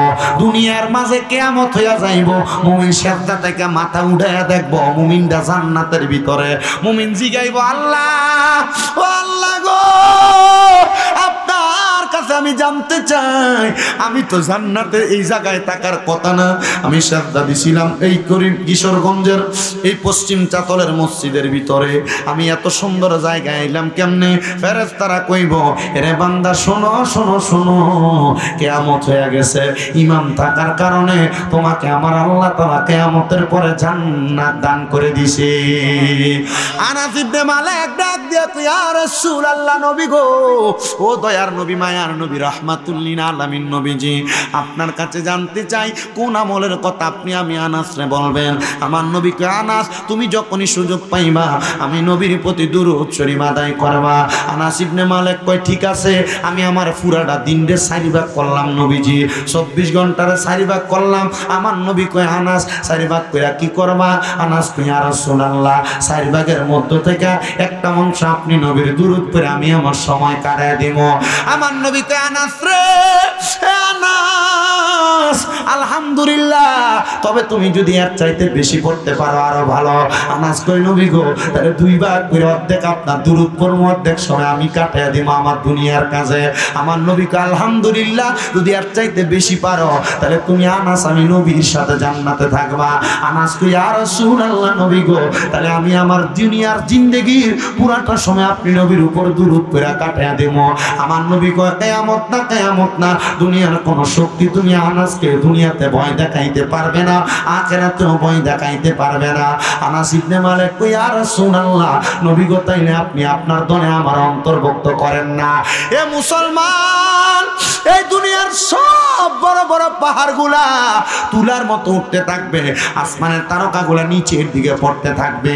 একবার কি চিন্তা করে দেখছো নি গো পর্দার অন্তরালের মা, দুনিয়ার জমিনের ভিতরে দুনিয়াতে তুমি যখন থাকবা তোমার সকল অপকর্মগুলা প্রকাশ হয়ে যাবে। এ বাবারা তোমার সকল অপকর্মগুলা প্রকাশ পেয়ে যাবে। তুমি কি ওই কিয়ামতের জন্য প্রস্তুত আছো নি? কিয়ামতের আলামত তো সংগঠিত হয়ে যাবে। তাকে দেখো সিরিয়া নামক এলাকার মধ্যে ছোট ছোট বাচ্চারা বলছে আমাদেরকে কাফের মুশরিকরা আঘাত করেছে, আমি আমার আল্লাহর কাছে বিচার দিয়ে দিব। হযরতে মুহাম্মদ আলী সমরকন্দ রহমতুল্লাহ আলাইহি নামক একজন আল্লাহর বান্দা, উনি বলতেছে কিয়ামতের কথা যখন আমি শুনলাম, আমি কিয়ামতের কথা শুই না আমার মনের ভিতরে একটু ডর লাগছে, ভয় লাগছে। ডরটা লাগার সাথে সাথে আমি নামাজের মুসল্লা বিছিয়ে রাত্রবেলা আমার ঘরের ভিতরে বইসা গেছি। মুহাম্মদ আলী সমরকন্দ এলাকায় বাড়ি। উনি কয় আমি যখন নামাজের মুসল্লার ভিতরে বইসা গেছি, এবার এই টাইমে আমার এলাকার মানুষরে দেখলাম তারা হইচই করতেছে। কি করে? আপনার এলাকার ভিতরে সুর পড়ে না? সুর পড়লে এক কোনা দিয়ে ফিলানি পড়ে না, এটা হাইতে এটা হাই ফিলায় না। মুহাম্মদ আলী সমরকন্দ রহমতুল্লাহ আলাইহি বলে হে জগতের মানুষ, আমি দুনিয়ার জমিনের ভিতরে ইবাদত করতাম, কিন্তু রাত্রবেলা কিয়ামতের কথা যখন আমার মনে হইল, আমি মুহাম্মদ আলী সমরকন্দ নামাজের মুসল্লাটা বিছাইয়া আমি আমার ঘরের মধ্যে নামাজ পড়বার লেগে দাঁড়াইছি আল্লাহর কাছে কান্নাকাটি করার জন্য। ও মুসলমান, মরণের কথা চিন্তা কইরা এখনো কোনোদিন কাঁদছো কিনা তুমি তোমার বিবেককে প্রশ্ন করো। মুহাম্মদ আলী সমরকন্দ রহমতুল্লাহ আলাইহি বলে আমি বাহিরে গেলাম ওযু করার জন্য, এখন না সবার ঘরে ঘরে বাথরুম আসেনি, অজু করার ব্যবস্থা, কত সুন্দর সুন্দর জায়গা। মুহাম্মদ আলী সমরকন্দ কয় আমি পথের মধ্যে যাইয়া, আমি পুকুরের মধ্যে নদীর পানি দিয়া যাইয়া, আমি নদীর পানি দ্বারা অজু করতাম। অজু করে আমি আমার ঘরের ভিতরে যখন ঢুকছি, ঢুকার পরে রে আমি আমার ঘরের দরজাটা লাগাইতে ভুইলা গেছিলাম। আমি মুহাম্মদ আলী সমরকন্দ রহমতুল্লাহ আলাইহি আমি নামাজের মুসল্লার ভিতরে যাইয়া হঠাৎ করে আমি নামাজ আদায় করতেছি 2 রাকাত নামাজ পড়িনা আমি আমার আল্লাহ তাআলার কাছে একটা সেজদা দিছি। সেজদার মধ্যে পড়িনা আমি আমার আল্লাহ তাআলার কাছে বারবার কাঁদতেছি। কান্না করতে করতে রে হঠাৎ করে আমি শুনতে পাইলাম আমার খাটের তলা থেকে একটা মানুষের নিঃশ্বাসের আওয়াজ আসতেছে। দৌড়াইলে মানুষ একটা আওয়াজ দেয় না? আমি এমন নিঃশ্বাসের আওয়াজ শুনতে পাইলাম। আমি মুহাম্মদ আলী সমরকন্দ আমি আমার ওই আওয়াজ শুই না, চিন্তা করলাম না জানি আমার ঘরের মধ্যে কোনো চোর ডাকাত ঢুকছে। আমি আগে আমার ঘরের দরজাটা বন্ধ করলাম। মুহাম্মদ আলী সমরকন্দ কয় চারদিকে মানুষের হইচই আওয়াজ, এমন আওয়াজ আমি শুই না। আমি ঘরের দরজাটা লাগাইয়া আমার খাটের তলার মধ্যে আমি আমার যে কুফি আছে, আগে তো কুফি না কুফি বাতি নাকি কুফি বাতি অথবা মশাল, আমি আর কুফি বাতি হারিকেনটা দিয়া আমার খাটের তলার দিকে তাকায় দেখলাম একটা বেডি মানুষ আমার খাটের নিচার মধ্যে শোয়া। আমি ওনার দিকে তাকায়া সালাম দিলাম, আসসালামু আলাইকুম ওয়া রাহমাতুল্লাহ। কি দিছে? আর আমরার ঘরের ভিতরে যদি এমন একটা পাওয়া যায় নগদ ফাইল, এই কথা কয় নাকি রে? নগদ মাই চুলটি ধরে বাইর করতো আর বেডি। মুহাম্মদ আলী সমরকন্দ রহমতুল্লাহ আলাইহি বলে আমি এমন আওয়াজ শুই না, বুঝতে পারলাম বাহিরে হইচই, মনে হয় তারা আমার মারার জন্য আসছে। আমার ঘরের মধ্যে একটা মহিলা, এমন মানুষকে ফেঁসের ভিতরে ফালায়, ঘরে মহিলা ঢুকে আসে না, চলে না এমন। মুহাম্মদ আলী সমরকন্দ কয় আমি একটু ভয় পেয়ে গেলাম। ওই মহিলাকে আমি ডাক দিলাম, এ মহিলা বের হও। সালাম দেওয়ার পরে মহিলা আমার সালামের জবাব দেয়। আমি মুহাম্মদ আলী সমরকন্দ জিজ্ঞাসা করলাম, এগো মহিলা তুমি কেন আমার ঘরের মধ্যে ঢুকলা? মহিলা ডাক দিয়ে কই হুজুর, হুজুর গো আমার স্বভাব হইল আমি চুরি করি। কি করে? চুরি করি। আমি অন্য কোনো দিন আমার জীবনে চুরিতে ধরা খাই নাই হুজুর। আজকে এমন এক ঘরের মধ্যে চুরি করতে গেলাম, আমি ঘরে চুরি করতে যাইয়া দেখলাম পুরা ঘরের মানুষ সজাগ। আমি দিনের বেলা চুরি করবার লাগে তাদের ঘরে খাটের তলার মধ্যে ঢুইকা গেছিলাম, কিন্তু কার ঘরে চুরি করতে গেলাম? আমি ঘরে দেখলাম রাত্রবেলা মানুষ ঘুমায়, তারা দেখলাম রাত্রবেলা দরজা বন্ধ করে তারা শুধু আল্লাহর সেজদা দেয়। ওমা হুজুর চুরি করবো কেমনে? দিনের বেলায় না সুযোগ পাইয়া ঢুইকা গেলাম, এখন তো আমি আর চুরি করার সুযোগ পাই না। ওরে ঘরের মাল সব নিয়া গেল অচি না এক চু ওরে রে, আমি মুখ দেখাবো কারে রে, আমি মুখ দেখাবো কারে। ইমান যদি সময় থাকতে ঠিক না করো তাহলে তোমার আয়া কইব মিলাদ ক্যাম করস কেন, এটা কোরআন হাদিস হইতো নাই, এ সোরে তোমার ইমান লইয়া যাইব। যদি নবীরে নূর না মানো, হাজার নাজারের জ্ঞান না রাখো, নবীর গায়েবের খবরের এলেম যদি সিনাতে না রাখো, তাহলে হঠাৎ আইয়া তোমার জন কইব এটা কোরআনে নাই হাদিসে নাই, তাহলে তুমি কি প্রমাণ দিবা? আমি দিনের বেলা সুযোগ কইজা চুরি করবার লাগা ঘরের ভিতরে ঢুইকা গেছি, কিন্তু রাত্রবেলা দেখি ঘরের মানুষ কেউ তো ঘুমায় না। কি করে? জোরে কয় না এ বেড়িরা, এই মানুষ তো সবাই নামাজ পড়ে। হুজুর আমি চুরি করার সুযোগ না পাইয়া তাদের ঘরের দরজাটা খুইলাম, যখন আমি বাইর হইছি হুজুর আমার জীবনে আমি এত বছর চুরি করি কোনোদিন ধরা খাই নাই।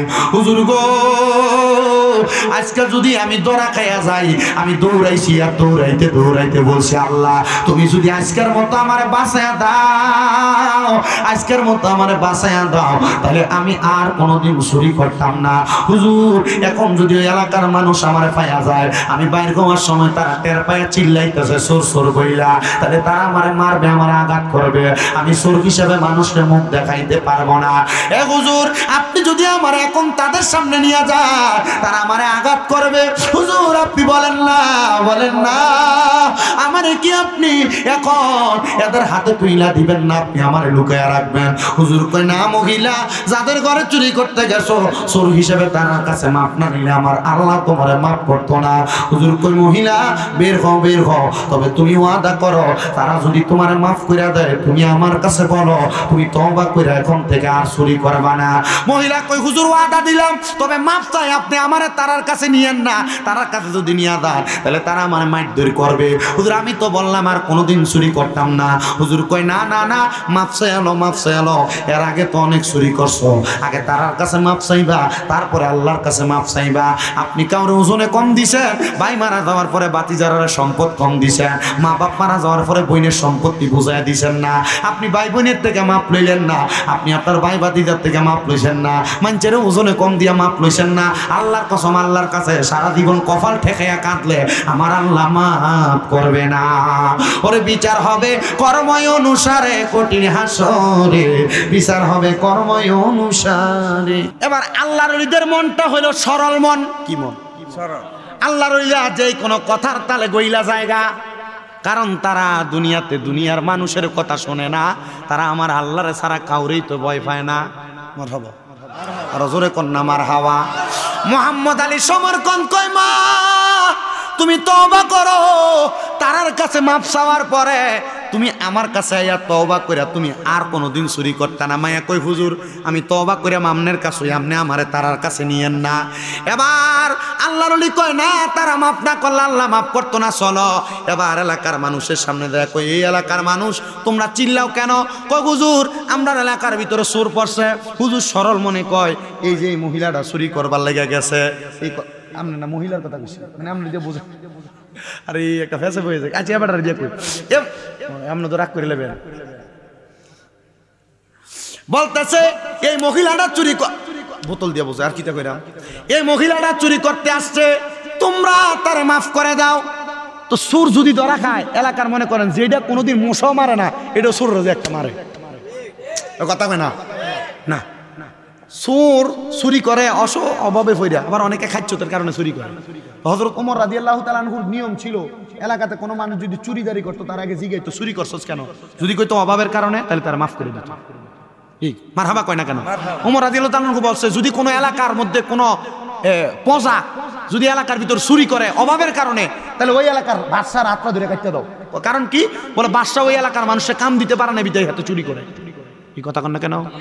কথা বলেন ঠিক কিনা?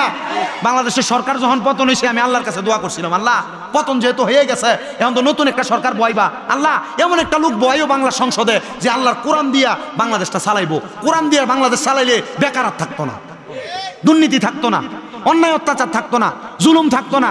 যে কোয়াল হে মাথা কথা কয় না কেন? কথা কন ঠিক কিনা? এবার মোহাম্মদ আলী সমরকন বলে আমার সামনে তারা মহিলাটারে মারছে, এ মহিলার বাড়ি আমরা এলাকাতই, কিন্তু মারার পরে আমি মোহাম্মদ আলী সমরকন মহিলাটারে নিয়ে গেলাম, নিয়ে তারা সুন্দর কইরা তার আদর যত্ন কইরা রাখলাম, তারা তওবা করাইলাম।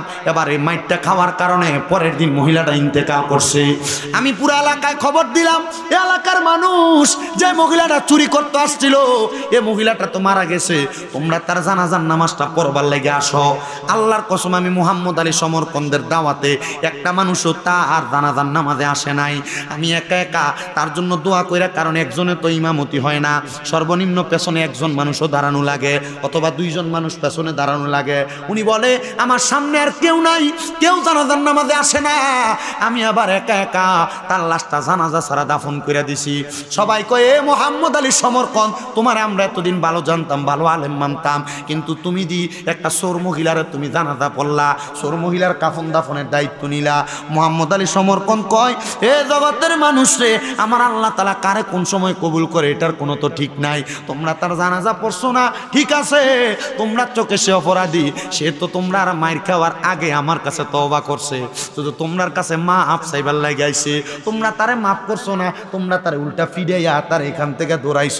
এই এলাকার মানুষ জানাজা যেহেতু পড়ছো না, ঠিক আছে আমি একা একা তারে দাফন কইরা দেই। মোহাম্মদ আলী সমরকন কয় সকাল থেকে বিকাল পর্যন্ত আমি একা একা কবর খুঁজছি। কবর করা কিন্তু মিন্নত আছে, মিন্নত আছে না? আমি দোয়া করি আমার দুই চাচা আমারে মানে ভাতিজা ডাকে আর কি কুমিল্লাতে, লিটন কাকা, এর কাম হইলে গাড়ি ঠিক করে, কিন্তু আলহামদুলিল্লাহ অনেকগুলা কবর করছে। এরপর আরেকজন আছে মাসুম কাকা, ইলেকট্রিক মিস্ত্রি, কিন্তু এর এলাকা যদি কেউ মরে এর ফোন দিলে কাম ফালাই দিয়া কবর করতে জায়গা মারহাবা কোন। এমন অনেক লোক দেখা যায় না বাংলাদেশে যে জীবনে 1000 কবর করছে, এর পেশা বানায় নিছে, এটা একটা নেশা। আবার আপনাদের কিশোরগঞ্জে কোন বেড়া জানি ঘোড়া দিয়ে কবর করবার লেগে যায়, এমন কিশোরগঞ্জের পশ্চিম সাইডে ময়মনসিংহের কাছাকাছি মনে হয় ঘোড়া চইরা চইরা কবর করবার লেগে যায়। এটা একটা ট্রেন্ড আর কি, মনে করেন তার একটা পেশা বানাইছে। চিন্তা করে এতগুলা কবর করতেছি, আপনারা যাইবেন কবর করবার লেগা, কি লেগা এ কবর যখন করবেন কবরের কথা মনে হইলে আপনি নামাজ পড়বেন, কবরের কথা মনে আরে এই মাটির ঘরে কেমনে শুয়ে থাকবো। যদি এলাকার কোনো মানুষের দোয়ায়, আমরা এলাকার ভিতরে বাইন্দা লইছে অমুক এলাকা থেকে একজন লোকাই আমরা এলাকার মরা মানুষের দোয়াইবো না, এটি করেন না। কোনো মানুষ যদি মারা যায়, মারা গেলে ওই মানুষটা যখন দোয়াইবো তখন যুবক পোলা পান মুরব্বী যারা আছেন যে দাঁড়ায় থাকবেন, কেমনে দোয়াই এটা চাইবেন, কথা কন না কেন, কেমনে দোয়াই কি করবেন এটা চাইবেন, চাইলে লাভ আছে। তখন মনে করেন আপনার বাবা মারা গেল, আপনি নিজে আপনার আব্বারে গোসল দিবেন। আমার ওয়াজ কি আপনারা বুঝতেছেন? আপনার এলাকার মানুষ কি ওয়াজ শোনেন আমি জানি না, তবে আমি যে ওয়াজ করি এটা লিগেল ওয়াজ। সোশ্যাল মিডিয়ায় যারা ইউটিউবে আমার ওয়াজ দেখে এরা জানে আমি ওয়াজ এমনি করি। কষ্ট হইতেছে আপনারা? তাহলে কোনো মানুষ যদি মারা যায়, যে দোয়ায় তার সামনে যাইবেন, 2-3 জন ঢুইকে তারা সহযোগিতা করবেন, কিভাবে দোয়াই দেখবেন। রাজি আছেন? মা বোন যারা পর্দার আড়ালে শুনতেছেন, ডরাইবেন না, ভয় পাবেন, এটা ভয়ের জিনিস না। এটা যদি করেন আপনার লাভ হবে। এলাকাতে এখন দোয়াইন্য মানুষ টোকায় পাওয়া যায় না, কথা কয় না, ঠিক না? দোয়াইন্য মানুষ টোকায় পাওয়া যায় না। আপনি ওই এলাকায় যে মহিলারা মানুষ মারা গেলে মহিলাদের সাথে দোয়ানের কাজে সহযোগিতা করবেন, ডরাইবেন না, মনে মনে জিকির করবেন, তখন আস্তাগফিরুল্লাহ পড়বেন, ইস্তেগফার পড়বেন। দোয়ানের সময় যাইবেন, ওই যে ব্যক্তি দোয়ায় তার সাথে একটু লাশ আলগি দিয়ে ধরবেন, লাশের একটু ডাইনে বামে করাইবেন, তখন আস্তে আস্তে শিখবেন। তখন আপনার মা মারা গেলে আপনার মায়ের লজ্জাস্থান অন্যজন দেখবে কেন, অন্য দোয়ান্য মহিলা দেখবে কেন, তখন আপনি আপনার মারে ধোয়াইতে পারবেন, আপনার বোনরে ধোয়াইতে পারবেন, আপনার চাচি জেডিরে ধোয়াইতে পারবেন। কারণ আমরা ফোলাফাইন এডি করে না, আমরা ফোলাফাইন আছে মোবাইলে মার মার মার মার ঠুস ঠুস ঠুস, কথা হয় না কেন? এটা সুরে ফাতিহা দিন গেলে সই করে করতে পারতো না, এটা মোটামুটি ঠিক আছে, কথা কন। এই জন্য আমি আমার যুবক ভাইদেরকে বলবো, আমার মুরব্বী বাবাদেরকে বলবো, এলাকায় কোনো মানুষ মারা গেলে এটারও যখন দোয়াইন্য মানুষ দোয়াইবো, আপনি তার সাথে দোয়া নিতে সহযোগিতা করবেন। পর্দার আড়ালের মা বোন যারা শুনতেছেন শুনবেন, আপনাদেরকে বলবো, এলাকায় কোনো মহিলা মারা গেলে যে মহিলা দোয়াইবো তার সাথে ওই মহিলা দোয়াইন্য ঘরের ভিতরে যাইবেন, সুন্দর করে তার দোয়ানু দেখবেন, তখন আপনি আপনার নিজের আত্মীয় স্বজনকে দোয়াইতে পারবেন। মানুষ মারা গেলে দোয়াইন্য লোকের অভাব হবে না, এগুলা করার দরকার আছে। কবর করুন না, লোক পাওয়া যায় না। গভীর মনোযোগ দেন বাবারাম। মোহাম্মদ আলী সমরকন কয়, আমি তারে কাফন দাফন দিয়া তারে কবরে নামাইছি, জানাজা দিছে। একজনই কি জানাজা দিব? হযরতে মোহাম্মদ আলী সমরকন বলেন, আমি একা একা তারে মাটির নিচে খাদাইয়া ফেললাম, জানাজা দিলাম না। তারে মাটি দিয়া আমি বাড়িতে আসার পরে গভীর রাত্রে আমি আমার আল্লাহ তাআলার কাছে নামাজ পড়ে পড়ে দোয়া করি, আল্লাহ ওই মহিলাটা যে মারা গেছে তুমি তারে কবুল করো, তার জীবনের গুনাহগুলো মাফ করো। এবার আমার আল্লাহ তাআলার কাছে কান্না করেন। মুসলমান রে, মুহাম্মদ আলী সমরকন ছিল সমরকন্দের বড় মসজিদের ইমাম সাহেব। উনি কয়, আমি কানতে কানতে সারা রাত্র আমার ব্যতীত হয়ে গেছে। এবার আমি ফজরের নামাজ পড়াইবার লাগা মসজিদে গেছি, কিন্তু অন্যদিন ফজরের নামাজে মসজিদের যে অবস্থা, আজকে ওই মসজিদের অন্যরকম অবস্থা। হুজুর কেমন অবস্থা? হুজুর ডাক দিয়া কয়, অবস্থাটা হইল আমি মসজিদে যাইয়া দেখি অন্যদিন শীতের দিনে মসজিদে মুসল্লি মাত্র 2-3 জন, আজকে যাইয়া দেখি মসজিদও পুরা মুসল্লি, বাহিরেও বরফুর মুসল্লি। আরো জোরে কোন সুবহানাল্লাহ। মুহাম্মদ আলী সমরকন কয়, আমি মসজিদে ঢুকলাম, কেউ কোনো কথা কয় না, মাথাটি নিচের দিকে দিয়া রাখছে। আমি মসজিদে দাঁড়াইলাম, আযান দিলাম, সুন্নত পড়লাম, ফরজ নামাজ পড়লাম। নামাজের সালামটা ফিরানোর পরে মসজিদের একজন নেতৃত্বস্থানীয় ব্যক্তি হাতটা তুলে কই, হুজুর অনুমতি দিলে একটু কথা কইতাম। কিন্তু যে ব্যক্তি হাত তুলছে এই ব্যক্তি এত গাউরা, কোনোদিন ইমাম সাহেবরে দমক সারা কথা কয় না। এ বেটা আজকে দিদি মাথাটা নিচে কইরা কই, হুজুর অনুমতি দিলে কদ্দুর কথা কইতাম। আসে না এমন লোক? হুজুর হুজুর এটা করেন না কেন, হুজুর এটা করেন না কেন? এই যে বেড়া ইমাম সাহেবের এমনি ধমক দিয়ে কথা কইবে, এই ইমামের পিছনে নামাজ চলে, নামাজ দিত না কেন? কারণ এই ইমামের সম্মানই দেয় না, ইমামের তাজিম করে না। ইমামের প্রতি ভক্তি শ্রদ্ধা না থাকলে ইমামের পিছনে নামাজ হবে না, মনে রাখবেন, ঠিক আছে? ইমাম সাহেবের দমক দিতে সাবধান, বেতন দিন 6.5 টিয়া, 6,000-7,000 টাকা বেতন, আপনি ইমাম সাহেবের বেতন দেন। আমি চিন্তা করি যে মসজিদ কমিটি 5-6 হাজার টাকা বেতন দিই ইমাম সাহেবরা, এরা কিয়ামতের ময়দানে আল্লাহর সামনে মুখ দেখাবো কেমনে? আল্লাহ নিয়ে আর জুলুমকারী হিসেবে 40-20 কিনে দিতাম, টিয়া তো নাই। তোর নামাজ আছে না গেছে? এত দিক আল্লাহু আকবার, আরে আমার ফোলাটা দিয়ে অসুস্থ, ওষুধ কিনা দেবো কেমনে? শেষ নামাজ, নামাজ আছে। এত দিন তাকবীর বেঁধে আরে শাল কিনা তরকারি কিনা তো টিয়া শেষ, এখন যে বউ অসুস্থ হয়ে গেছে ওষুধ কিনে দেবো কর্তিকা, নামাজ আছে তো বেতন হিলেই দিয়েন, যেটা দিলে ইমাম সাহেব নামাজে দাঁড়াইলে টেনশন আইতো না। আপনি তো বেতন দেন উল্লে হল্লা, টেনশন তো আইব দিবাই। আল্লাহ কবুল করুক, আমিন কোন, আর জোরে কোন আমিন। আল্লাহ যেন কবুল করে, জোরে কোন আমিন। এবার মোহাম্মদ আলী সমরকন কই কি কইবা কও, ডাক দে কই হুজুর কালকে যে সুন্নি মহিলাটারে মাটি দিছেন, হুজুর আমি তো স্বপ্ন দেখছি, আমার রসুল আমারে ঘুমের ঘরে স্বপ্নে কইছে তোমরা যে মহিলাটারে জানাজা ছাড়া মাটি দিছ, যদি তোমরা কোনো জান্নাতি ব্যক্তির জানাজা দিতে চাও তাড়াতাড়ি তোমরা এই মহিলারে কবর থেকে উঠে জানাজা দেও। হুজুর বিড়িনা চুরি করছে, আমরা তো আল্লাহ কই তার জানাজা দিলাম না, তাহলে হুজুর রসুলে স্বপ্নে কেমনে কয়? আরেক লোক দাঁড়ায় কয় হুজুর আমি তো একই স্বপ্ন দেখছি, রসুল কইছে যদি কোনো জান্নাতি ব্যক্তি জানাজা পড়তে চাও তাহলে সুন্নি মহিলা জানাজা পড়ো। সবাই দাঁড়ায় কয় হুজুর আমরা একই স্বপ্ন দেখছি। হুজুর কারি কে বুঝিতে পারে না রে মাবুদ মাওলার খেলা, আরে মাবুদ মাওলার খেলা, ওরে জোর করিয়া বুঝতে গেলে তার ঘটে মরণ জ্বালা, কেউ বুঝিতে পারে না রে মাবুদ মাওলার খেলা।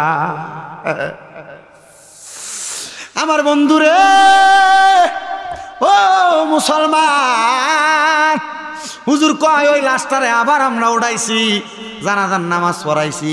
সবাই কই হুজুর তাহলে এটার বেদরা কুঞ্জে, বলে কি বেদ জানতে চাও? বলে এই ব্যক্তিরা চুরি করছে। হুজুর তাহলে এই ব্যক্তিটারে আমরা যে দুনিয়ার জমিনের ভিতরে জানাজা না দিয়া মাটি দিলাম, এই ব্যক্তিরা আমার আল্লাহ তাআলা ইমানদার বানাইলো কেমনে? কয় এই ব্যক্তি যে চুরি করছে তোমরা যে তারা দৌড়ানি দিছ, দৌড়াইতে দৌড়াইতে আল্লাহর কাছে কইছে আল্লাহ আজকে যদি আমি বাচ্চা যাই আর কোনো দিন চুরি করতাম না। এই যে না কথাটা কইছে আমার আল্লাহ তারে কবুল করে লাইছে। তোমরা তারে মারছো, তার মনে কষ্ট দিছ, তোমরা তার মনে কষ্ট দিয়ে আমার আল্লাহ তাআলার কুদরতি মনে কষ্ট দিছ। আল্লাহরে যারা দুনিয়াতে মানুষের মনে কষ্ট দিলে শুধু মানুষ মনে কষ্ট পায় না, স্বয়ং আমার আল্লাহ কষ্ট পায়। এজন্য আশেক সুরে সুরে কয় ওরে মন ভাঙ্গা না মসজিদে ভাঙ্গা, ভাঙ্গায় আল্লাহর কাবা ঘর, ভাঙ্গায় আল্লাহর কাবা ঘর, মন মন্দিরে আল্লাহর বাড়ি, বেতা দিস না তার ভিতর। মন ভাঙ্গা না মসজিদে ভাঙ্গা, ভাঙ্গায় আল্লাহর কাবা ঘর, মন মন্দিরে আল্লাহর বাড়ি, বেতা দিস না তার ভিতর। আসলে কাবা না চিনিলে ডাকলে কি আর তারে মিলে, আসলে কাবা না চিনিলে ডাকলে কি আর তারে মিলে।